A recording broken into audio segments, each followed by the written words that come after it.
Hello, welcome back to my channel. That was a successful episode last episode, and now it's only time to be more successful and productive. So let's go. Yes, that's exactly what we've got to do. Van Zieks is looking to bring this trial to an early conclusion. That's what we have to prevent, by whatever means we have at our disposal. That's right. That's right, we got this. Thank you, Counsel. On with the summation examination, please. Yes, my lord. Oh, okay, yeah, he's like digging up on the road, so obviously he would avoid that, right? Yeah, okay. Let's try that. We're gonna pit. The man wouldn't have gone around the houses on his way back from the bookshop. We're gonna pit that with this one. On the day it happened, I was digging up Meerschaum Street from dawn till dusk. So he couldn't have, yeah, he couldn't have walked that way, right? Objection! Those two statements are clearly at odds with one another. At odds, Counsel? Explain yourself. Please, don't point. It wasn't me, I swear. What? I just want to get this done and dusted. Well, juror number 3? Uh-oh, me, sir? What do you mean? Juror number 5's words just now are extremely significant. Let's take a moment to consider the implications of what's been said on our map of the local area. On the day in question, Mr. Natsume visited this bookshop to purchase a number of secondhand books. And on the same day, we now know that there were works being carried out on Meerschaum Street, making it impassable. Which means that the defendant's route home could not have taken him along Meerschaum Street and down Briar Road. Nice. Ah, yes, of course. What do you think, sir? Well, yes, you can't argue with that, can you? We must have had a good 2 yards or more of the pavement up. Every gentleman and gentlewoman that came along had to turn back and go the other way. So, the only conclusion is this.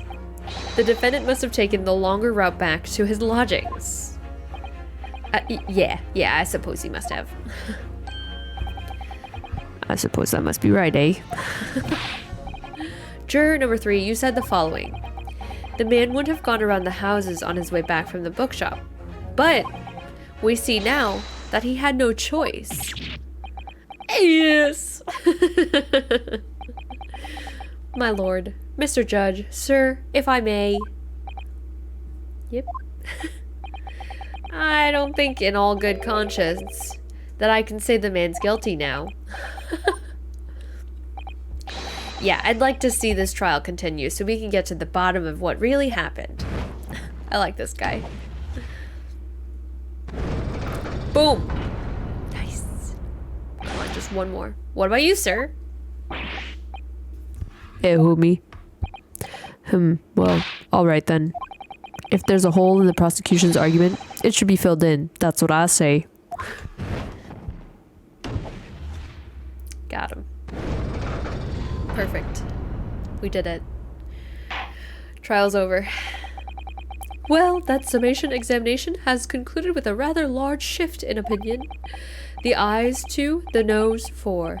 So, the noes have it. Not guilty, they say, which means we no longer have a consensus among the members of the jury. The trial will continue. Objection! He's pissed. Don't do it. Okay. Could it seem churlish of me to drink from my hallowed chalice moments after raising an objection?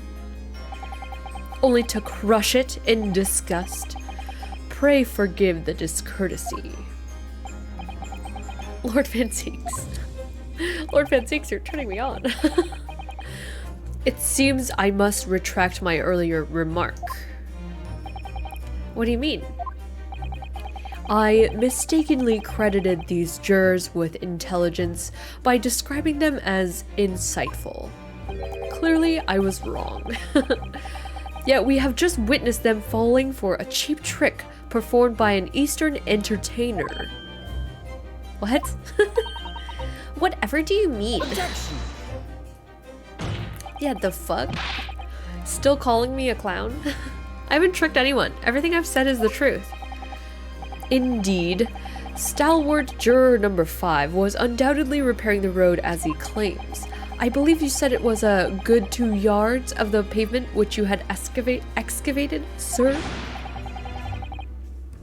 That's right, took me a whole day, and they paid me a measly 2p for it. Now, my learned Nipponese friend, tell me, do you have any notion of the distance that 2 yards represents? Well, if I'm honest, I don't have a clue, no. 2 yards is a little less than 2 meters. Less than 2 meters? That's not much at all.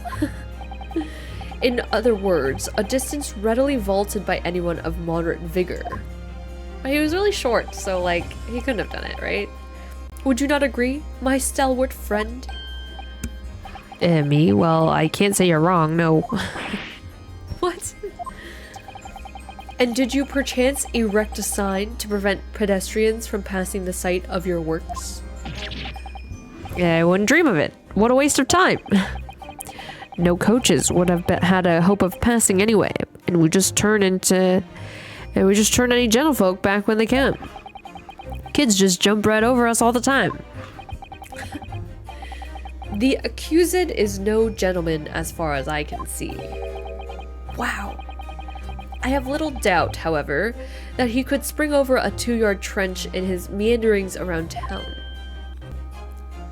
Oh! Is that true, is it? The incontrovertible truth is that the books just purchased by the accused were found at the scene. There can be no doubt that on his way back to his lodgings, Mr. Natsume walked down Briar Road. Oh shit. Crushed in a single sentence. And, old man. Cold man, you can talk? You say that at around 5 o'clock on the day in question, you slipped and fell on Calabash Road. Pray, was there a suspicious-looking Nipponese behind you at the time? Oh, I, can't say as I remember. You don't remember? How about a wager, my learned friend? You say it was this old man that the accused saw, but I would lay 1,000 to 1 against you being able to prove it. Whoa. Damn. Order, Lord Van Zeeks, explain yourself. My lord. If you had such a trenchant argument up your sleeve, why in the world did you not proffer it during the summation examination? I wanted to give this young foreign student the sightseeing experience he no doubt came for. I wanted him to see for himself how the opinion of the jury is so readily swayed. Dang, so you did that out of spite? But my hospitality has its limits, and they have been reached, I feel. The cloak has come off. So, my learned friend, today's sightseeing tour of London is now over. What are you talking about? My lord! The prosecution requests permission to call its next witnesses to the stand. Granted. Bailiff, bring forth the witnesses. Oh, finally. Its next witnesses? Mr. Naruhodo, do you not remember? We've been told on several occasions that there were eyewitnesses to the incident. Yes, I remember. One of them being a Scotland Yard policeman, no less. I'm afraid that's likely to be the prosecution's next witness. All right. No matter who Van Zeeks brings to the stand as his witnesses, and no matter what they say, I believe in Soseki-san. I know he's innocent. And I'll keep believing to the very end, until this battle is over. That's right. Stick to it. Stick to your friend. Oh. Oh my god. Witnesses, please state your names and occupations for the court.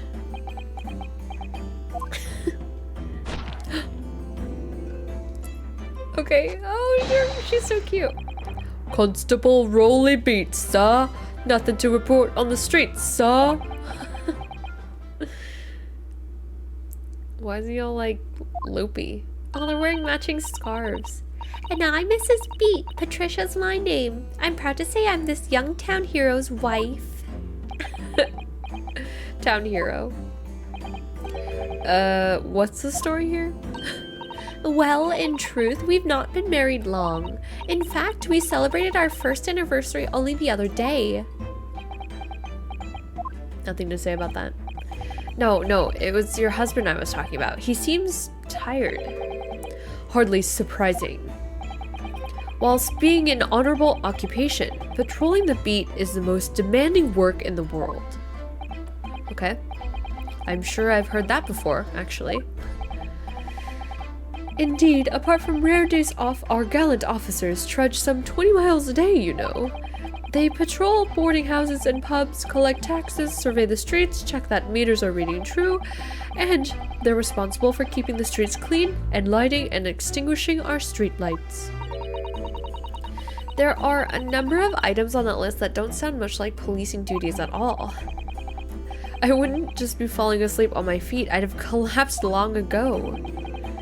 But it goes without saying that a policeman's primary duty is the apprehension of criminals. Even when he's off duty, a constable is expected to investigate and resolve any crimes on his beat. For the London Bobby is a man of honor. Is that true? And a man of slumber. Got him. On the day in question, this man and his wife were walking down Briar Road in the opposite direction, and they witnessed the incident as it occurred. Is that not correct, Mr. and Mrs. Beat? That's right, sir. Isn't it, Rolly? No comment. Constable Rolly Beat, sir. Nothing to report on the streets, sir. What a great witness he's going to be. Very good. I'd like to hear your formal testimonies now, please. You will tell the court exactly what you saw on the afternoon of the incident. Yes, sir. Oh, and then he just collapses. Okay, here we go. What the witnesses saw. It was our wedding anniversary and Rolly was taking me out for a meal. There was no time to change after work. Anyway, two silhouettes appeared out of the fog on the pavement in front of us. All of a sudden, one of them just collapsed on the floor, and then the other scattered something before running off. We ran straight over, of course, and then went for help at a nearby police box. It was definitely that Japanese man in the dock. Roland and I both saw him as clear as day. Except it wasn't as clear as day because it was a foggy day. Well, this is extremely compelling testimony, I must say. Oh dear. This policeman and his wife are claiming to have positively identified Mr. Natsume at the scene. If their testimony is true, the alternative course of events that you establish in the summation examination will be quashed. It's death nil, in fact, because that alternative was never viable in the first place. Dang, okay. Didn't care for you butting into our conversation. What an unfortunate bechancing, and on your wedding anniversary too. Oh, I know, but I still managed to go out for the evening with my man. I thank the Lord for that. Gosh, the life of a London Bobby sounds very hard indeed. Indeed, however, this cross-examination will be over in minutes. You may well have time to rest this afternoon. What do you mean by that? My learned friend, the witnesses saw the face of the man fleeing the scene. They are testifying under oath that it was without doubt the accused, Mr. Soseki Natsume. Whoops.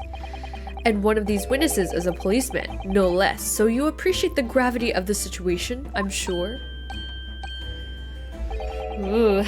Except that the man's so tired his wife has to do all the talking. Enough preamble. Counsel for the defense, commence the cross-examination, please. Yes, my lord. Okay. Basically just have to press everything again. It was our wedding anniversary and Rolly was taking me out for a meal. There was no time to change after work. Hold it! Hold it! What? Where do you work? No time to change after work, you say? Are you also a member of the police, Mrs. Beat? Oh no, sadly not. It's a job for strapping young men only. Women, children, and the elderly can't even apply. Well, I think you can probably see why children and the elderly can't do the job, can't you? I think Rolly looks ever so handsome in that uniform. It suits you down to the ground, doesn't it, darling?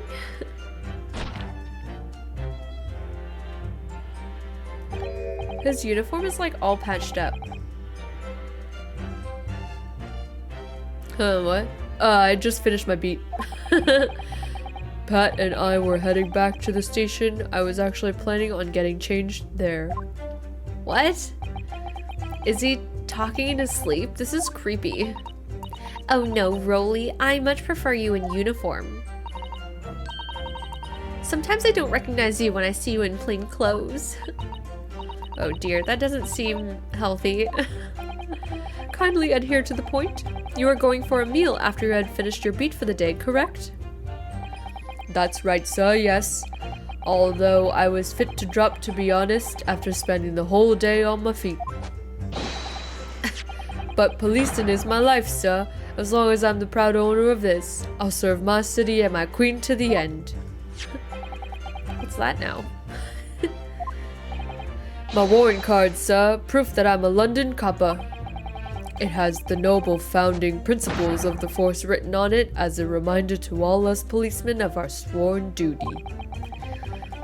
To patrol the streets of London town and uphold the peace of the common man. Sir, and for such a noble cause, I cover 20 miles every single day without fail and without grumble. Because I know that the plodding of my boots is all Londoners need to hear to feel safe and secure. So, fighting crime doesn't appear to come into it, then? But sir, just on that one particular day, I was looking forward to celebrating my wedding anniversary. Mrs. Beat puts up with a lot being married to a bobby like me. Oh, they're so cute. I wanted to show my dear wife how much I cared. That's cute. Oh, what a charming couple. Their young love is such a joy to behold. If a little over the top, perhaps. He's just jealous. Don't listen to him. And then, kindly describe what happened next. Okay. Anyway, two silhouettes appeared out of the fog on the pavement in front of us. Hold it! Okay. Two silhouettes. That's right. They were coming towards us, walking up Briar Road in the opposite direction. Okay. There was a rather plump figure, followed by a scrawny, thin-looking man. That doesn't sound exactly like the victim as pictured in this print and like Mr. Natsume. Yes, unfortunately it does. And you're certain that at that time there was nobody else nearby? Oh yes, quite certain. It was dark, but there are streetlights on Briar Road, you see. There was nobody else around at all. Isn't that right, my darling?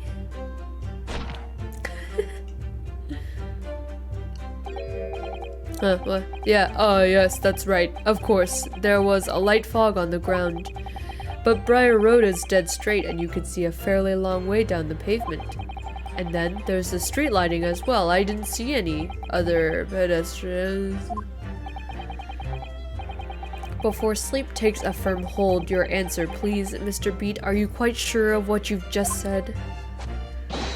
Yes, sir. As a copper who spends all day every day keeping watch on the streets, I'd swear to it, sir. Okay. I'm as sure as my love for Patricia is true. Oh, Pat. Oh, Oh, rolling.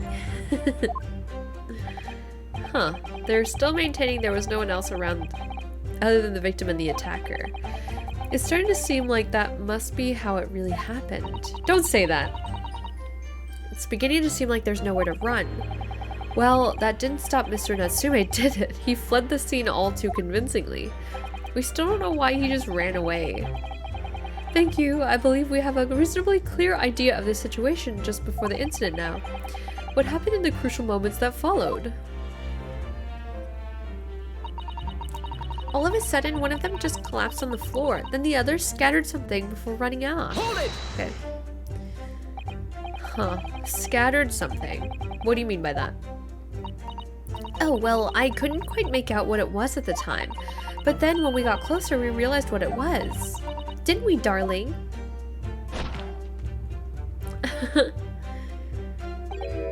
Oh, yes, that's right. It was some old books.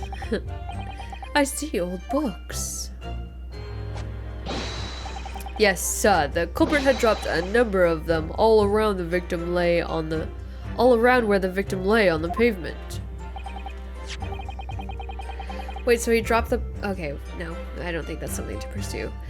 Indeed, as clearly pictured in this photographic print. Oops. Okay. That rotten Japanese man did that when he did the deed. Let's not forget that it remains to be established that the defendant was indeed the attacker. But we saw him. It was the man in the dock without question, sir. The mustache, the hunched back, the cat-like eyes, the taut mouth, the snub nose, everything. Any more insults you want to throw in? That's right, he looked down at that poor defenseless woman with those terrifying, intense eyes, and then suddenly threw his books onto the pavement and ran away. What? I see. This is tough. They seem as though they're telling the truth here. May I remind the court that this unambiguous testimony comes from a policeman and his wife? Now please continue. Yes, sir. Okay. We ran straight over, of course, and then went for help at a nearby police box. Oh, wait, I wanted to press that one too. Okay. Well, then, okay, you went straight over and then went to a nearby police box. Okay. Was it your husband who went to fetch help? No, I went. I may not be a police officer myself, but I am the proud wife of one after all. Isn't that right, my darling?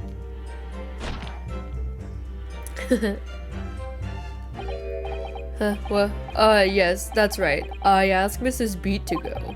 I was off duty by that point. But a Bobby's never truly off duty, of course, so I felt obliged to stay and guard the scene. Very laudable, Mr. Beat. Preserving the scene of a crime is a task of considerable importance. That's why I sent Patricia, you see. I told her where to find the right police box. Forgive my ignorance, but what do you mean exactly by the right police box? Depends on a crime's location, you see, as to who deals with it. Where the woman was stabbed wasn't actually on my beat, so I told Patricia to wait to the police box for the beat the incident fell under so she could go and report it. I ran there as quickly as I could and asked for help from the Bobby on duty. There's nothing more potent than a young couple in love working together, you know? And thanks to your swift response, the case was quickly resolved. The actions of 2 model citizens. Oh, please, you're making us blush, isn't he, darling? That's silly. Yes, sir. What Patricia said, sir. And then he just like... Let's move on, shall we? Okay. Okay. It was definitely that Japanese man in the dock. Rolly and I both saw him as clear as day. But surely you wouldn't have been able to see his face by the light of the gas lamps, would you? It was also foggy. We absolutely could. Us Londoners have exceptional eyesight, I'll have you know. Okay. Right. The light from the street lamps was more than enough. And my husband already told you that the fog was only light, didn't he? Yes. And what of the fog? We're famous for it across the globe, I believe. But it's an absolute menace to those of us who have to live with it, of course. Oh, it is, it is. When it's thick, you can't even see the hand at the end of your own arm. Yeah, alright, I take your point. Now, could you stop shaking your husband about? The constant fog makes our eyes very sharp, you see. That's why we can tell you for sure and certain that it was that little Japanese man we saw. Can't we, darling? Excuse me. I didn't mean to do that. Do you have something to add, Constable? Constable Pete! Huh, what? I thought I heard someone call up my name. Terrible it was. Like a dying animal's wail. I'm not dying, am I? I was wondering if that last statement had any special significance to you. No, sir. Sorry to say not, sir. I mean, my Patricia feels my thoughts. Everything else is just noise. Oh, pet. Oh, Rolly. He's wide awake now then. Okay. So that's it, is it? That's their entire testimony? What do you think, Mr. Naruhodo? Well, I hate to admit it, but on hearing the testimony, it really does seem as though Mr. and Mrs. Beat saw what they say they saw. Mr. Natsume running away from the scene on Briar Road that day. Yeah, I feel the same. So if that's true, where does it leave us? The members of the jury are sure to call for a guilty verdict after this testimony. Oh no, then what do we do? I don't know, what do we do? If Kazuma-sama were here... What are you trying to say? I think he would try to find a contradiction somewhere else within their testimony. What do you mean, somewhere else? Their statement about seeing Mr. Natsume is unequivocal. Calling that into question won't help. But if you could identify some other part of their testimony which appears to contradict the facts, you might be able to discredit them, to make the jury doubt if the pair's memory of the day is accurate. Oh, okay. Put simply, we must focus on finding a discrepancy in this statement somewhere. If we don't, I'm afraid the trial may reach an early and unfavorable conclusion. Ugh, why do I always seem to be so up against it?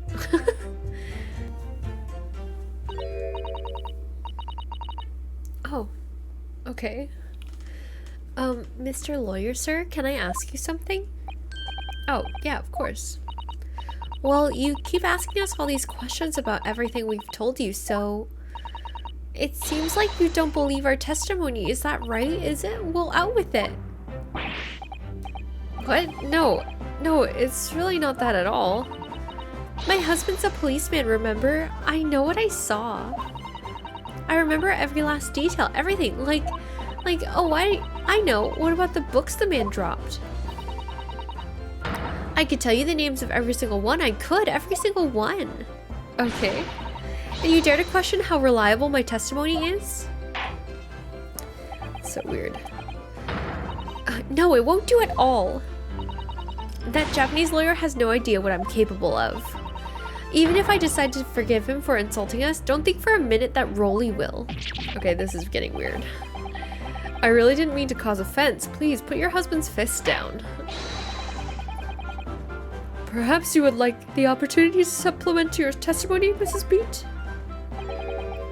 Might that appease you? Oh, thank you, my lord. That would settle things nicely. Wouldn't it, darling? Would it? Okay. I could even tell you the names of the 4 books you dropped at the scene. 4. There were only 3. Idiot. Boom. So you're saying that there were 4 books? That's right. I remember all of them. The picture of Monsieur somebody. What's it? Yearnings, a meal for someone, and the thingamy something? I'm sorry, Mrs. Beat. But there is a fundamental flaw in that statement of yours. Oh no, what flaw? There were only 3. Simply that at the scene of the crime, there were only 3 books, not 4. What? Have a good look at this photographic print of the scene of the crime. Nice. As you can clearly see, there are only 3 books. But no, that can't be. I saw them.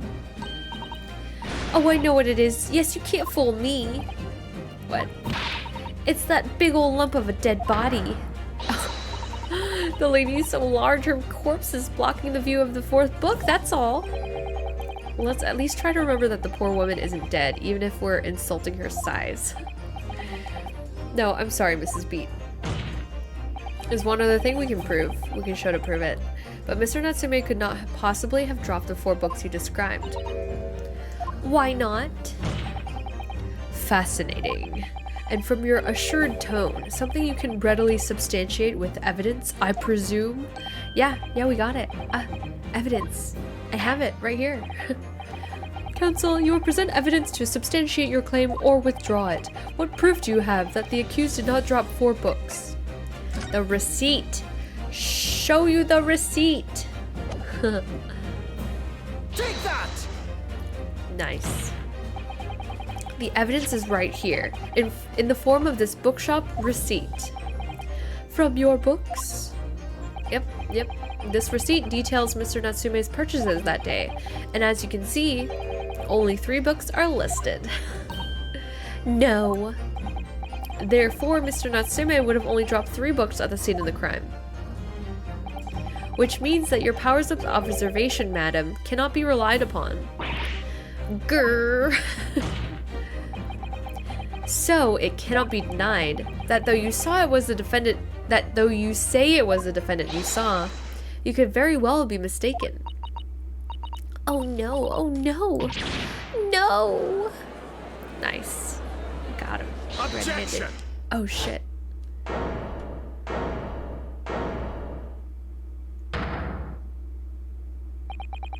It's plainly evident that I'm gonna end the video here. Thank you so much for watching. Don't forget to subscribe to my channel for more content. We will figure it out in the next episode what is plainly evident according to Van Zeeks. So thank you guys for watching. I'll see you in the next one. Bye guys.